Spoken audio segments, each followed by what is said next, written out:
Oo, Tipsy D. Na undefeated din noon pero sa tournament takot. Nung nagkatalo, tsaka lang sa isa buhay lumahok. Long hair pa siya noon kaso di umubra sa panot. Hanggang sa may dumating na mot. Walang talo kampyonato, baguhan na naghakot. Kaya kung ba't gusto mo kong sirain, alam na agad yung sagot. Kasi nakikita mo sa akin yung mga di mo naabot. O Lex. kaya mo akong masiraan.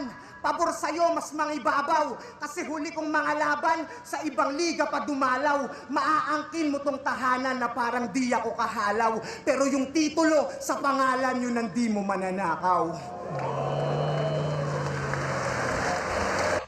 Ganda na naman ng dalawang punchline ni Mot dito nung dulo. Parang nahatak or yun yung humabol sa mga ano niya, ilaylay niyang umpisa hanggang gitna eh. Para sa akin, sobrang dikit na naman nitong round 2. Pero bigay ko to kay Tipsy D. Mas natripan ko yung round 2 ni Tipsy D sa kay Mot. Si Mot, di ko naman kakount yung medyo nawala siya, hindi naman siya choke, nabawi niya naman agad or nahabol niya agad.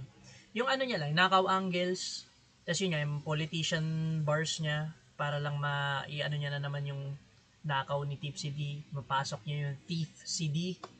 Ano pa ba? Ito yung dulo niya yung parang naghabol lang yung humatak doon sa ano niya eh, sa round 2 niya pero kulang pa compared sa round 2 ni Tipsy D para sa akin. Kay Tipsy D yun nga, medyo mahaba na naman yung setup pero ang ganda ng mga ano niya, ng mga pinunto niya para sa akin tumatak din yun. Lalo yung sa Bopis din, ganda nun.